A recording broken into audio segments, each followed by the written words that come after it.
We now have joining us by telephone the Minister of, in this case, Public Services, Judith Collins. Minister Collins, good morning to you. Thank you for joining us. Oh, good morning, Sean. Sorry about that little snaffle. Oh, that's all right. Look, I just want to get this out of the way because the text machine's been full of it, and I know you'll be limited by convention in what you can say. Will there be a decision from the Privileges Committee today regarding TP, the Māori Party and the haka thing? What I can tell you is that the matter is down for deliberation today, which is that's what normally happens at that time. Yep. Decision, and it doesn't always mean that it will happen, but it does mean it's on the agenda to be dealt with. Okay. Today. Does that mean you release a decision today, or is that a final consideration? No, the process is that, and it would be a final consideration normally, unless there's some change in plan for the committee. The process is that if a decision is made today, that the decision is tabled in Parliament tomorrow, and any debate on it occurs normally on the Tuesday, sitting day after it's tabled. Yeah. And I just want to, and I don't want to put you in a position to say things you're not allowed to, or that would breach any parliamentary convention.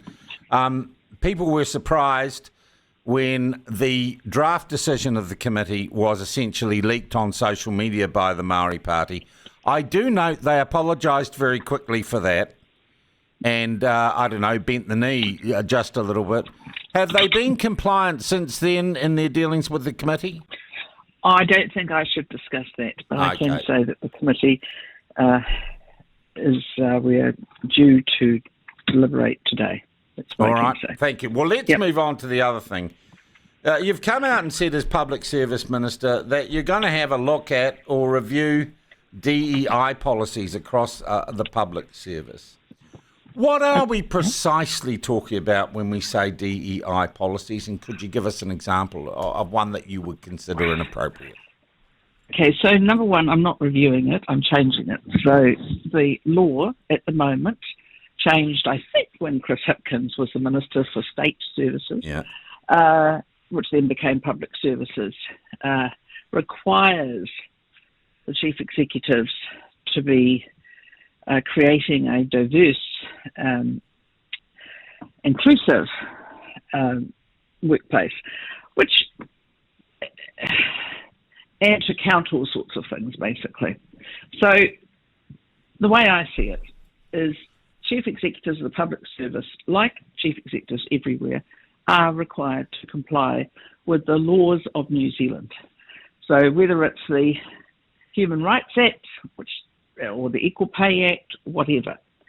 What it's not, we don't have in the Public Service Act, shouldn't have, is every single law that they have to comply with being a law they stated in their act, because they should apply all laws. So why would anyone want to have a few select laws that are then given enormous prominence because they're stated in the act as being what they all must comply with? So I'm not saying for a moment that there's some enormous problem out there in the public service where people are appointed based on some sort of foreign DEI criteria. Are you saying that's not happening, Minister? I'm not saying that. What I am saying is that the Chief Executives of the public service need to be freed to get on and do their job of delivering much better, more efficient and effective outcomes and results for New Zealand taxpayers, and to free them from feeling and knowing under their act that they have to comply with all sorts of criteria. So when I look at some of the things that they have to do and the fact that we have had this enormous boost in the public sector bureaucracy under the previous government, do I consider that the outcomes are any better than the results? Probably not. And I've been in government, as you know, over the years, and I look at where we are now compared to where we were in 2017, and very efficient public service at that stage. And we do have pockets of absolute efficiency. But one of the problems we've got is bending over backwards to meet criteria that are all about making everyone feel like they're entitled to anything, but rather than focusing on the main job, which is delivering results for the taxpayer. So I just think that, we need to change the focus, and the focus is about that. And so hiring on merit, Minister, it's about merit and ability. Well, precisely. And there's nothing wrong with hiring people on merit. And what I find interesting is a lot of public servants who have told me at various places that I am, how they really would like to make sure that everyone is hired on merit. So they must think of there are instances where they're not hired or someone else is hired. But I'm not going to go down that track of who, where, what or anything, because I'm sure everyone thinks that they're hired on merit.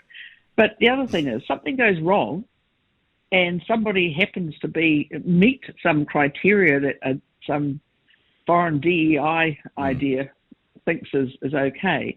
Everyone then blames their gender or their sexuality or their Minister, personal life. at the risk of incurring your wrath, of course, this is what everyone was saying about the mana wahine, and that was a diversity hire issue.